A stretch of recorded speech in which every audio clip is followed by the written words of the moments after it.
Yo, welcome back, and we're still plugging away at Rotten Tomatoes' top 200 horror movies of all time. Coming in at number 195 from 2021 is Fear Street Part 1, 1994. Now, currently, Fear Street Part 1 has a critical consensus on Rotten Tomatoes of 84%, while also having 63% from the audience. And it also has another 6.2 out of 10 on IMDb. And the synopsis for Fear Street Part 1 goes as follows. After a series of brutal slayings, a teen and her friends take on an evil force that's plagued their notorious town for centuries. Now, that wasn't much of a synopsis, but this movie has had a lot of hype about it when it came out, so let's see what we're dealing with. Now, as always, I recommend that you watch this movie before watching this review because there are spoilers ahead. I'm not going to talk about this movie in great detail. I'm just going to talk about the things I like and the things I dislike, my pros and qualms. So first off, my pros of this movie. Shady-siders seem to have no desire to better themselves. Sunday and Shady-side. Now, I've always kind of enjoyed these Netflixy style of intros that are like almost like a TV show. They're almost like a little montage, and I've always enjoyed that.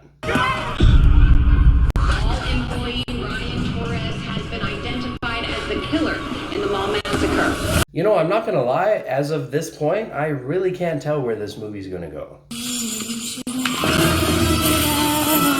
This is something super minor, but I really enjoy her dragging her knife and walking along and cutting the sign.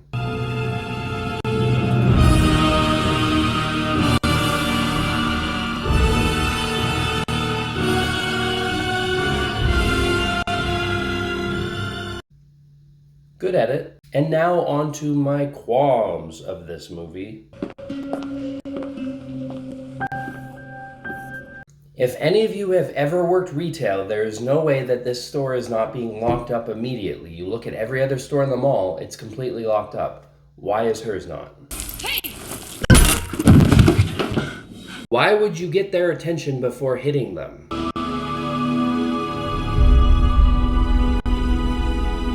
Something that bothers me in a lot of movies is when someone gets shot in the head and the bullet wound is perfectly centered in their forehead. I always appreciate when movies put it off to the side because there's no way it would be perfect every time. What? You're dealing again? I thought you stopped after this dingus's brother OD'd. Timmy wasn't a real OD. He didn't actually die. They brought him back. Haha, someone died of an overdose. We're gonna keep selling drugs. Ha ha ha. I'm a man who walks Start.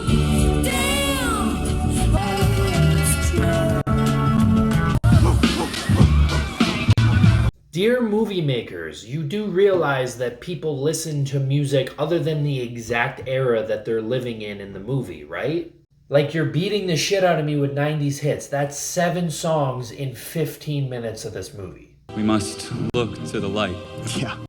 What we should do is light a fuse and burn down Shitty Side. Yeah. What'd you say?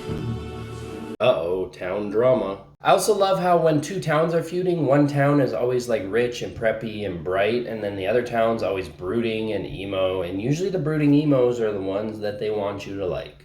Like we're some reject pile that they can step on. I love high schools and movies. Open the door. Okay, how does this bus driver not stop this bus? There's no way they don't have enough awareness that they don't see a car following as aggressively as that one is, that they see a bunch of kids standing at the back of the bus, and the emergency exit is opened. Are you okay? Oh, shit. So an accident happens, and the bus driver or guardian or teacher or whatever of these kids isn't down at the crash investigating with them? The driver said that right before the crash, someone opened the emergency exit. Right before or way too long before? You're gonna clean that blood off your shoes, right? It's not gonna become a plot device later in the movie, right? I'm just visiting. Visiting hours end at 9. Good news, they're gonna transfer you out of this shithole tomorrow. Yo, visiting hours are over, but Peter's there, that's fine. Don't worry about him. Where are the keys? Where are the keys? Where are the keys? No! Where are the keys? Come on. The ambulance. Not only are you going to steal an ambulance, but where is the abundance of staff in a hospital? Also, I hate how in every horror movie, hospitals are so grossly understaffed. And they're so dimly lit. No hospital is that dark. Hey, you can't wear. And you just got your friend killed. Goodbye, character that I got to know very well over the last minute and a half of this movie. I'm going to miss you very much. This is Ruby Lane. She's saying that she murdered her boyfriend, her friends, and then she killed herself, slashed her wrist. So, if she killed herself, how do we know if she sang when she killed people? She's dead. Fear. It's her. Oh, come on. How do we not die? Oh, They're not coming for us. They're coming for me. Nightwing ran right by me. I jumped out of his way and it was like he didn't even see me. He went for her. Guys, no. Ruby attacked Simon, and Skullmask came after us at home. And while you guys were babysitting. Skullmask didn't care about us. Okay, he wanted this. Sam's blood. Tina. It's not going to become a plot device later in the movie, right? So we just figured out that because Simon and Dina got a little bit of Sam's blood on them when Sam puked at the crash, that the killers are after them because the killers can smell Sam's blood. So why did Skullmask kill those two nurses and Peter in the hospital? We saw Josh get completely ignored by Nightwing because Josh didn't have any of Sam's blood on him, and Nightwing completely ignored him as if he didn't exist. So that means, according to that logic, Skullmask should have ignored the nurses and Peter and anyone who wasn't Sam or didn't have Sam's blood on them.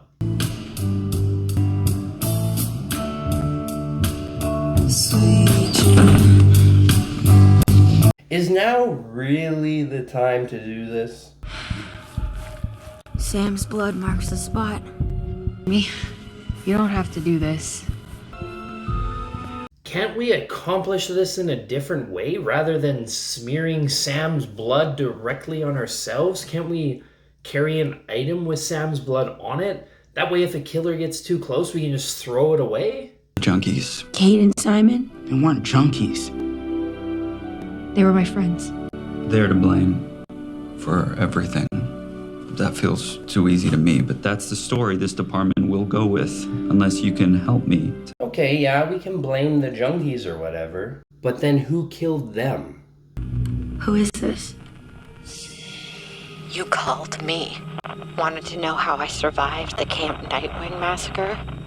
C. Berman. How did C. Berman know Dina's number to call her back? We saw the whole conversation that Dina had and left on C. Berman's voicemail, but that was at the school. C. Berman. Okay, 9006 Brennan Lane. Hey, this has got to be her. 1554747. So even if C. Berman had call display back in the 90s, it would have shown the school's number, not Dina's number. So overall, I actually didn't mind this movie, as cheesy as the characters kind of were. One thing I do dislike, though, is that they killed Kate and Simon at the end of the movie. Especially Kate, because Kate and Josh had a budding romance that never got a true payoff. It was apparent that Josh has liked her for a very long time, and I feel like it would have been more effective if we had have actually developed their relationship and then Kate got killed later on in a sequel or something. I think we would have felt more pain and sadness for Josh if we had taken her away in one of the sequels rather than now, because they never had time to develop their relationship, so we took something away from Josh that he never really got in the first place. And I also think it would have been effective if Sam had just killed everyone at the end of the movie. If you want to kill main characters, then just kill everyone. I would have actually been okay with that for an ending. So overall, Fear Street Part 1, not good, not bad, so it gets put on my okay tier on my list. Now, do you agree? Do you disagree? Did I miss anything? Let me know down below. And as always, this is just my opinion, so thanks for watching.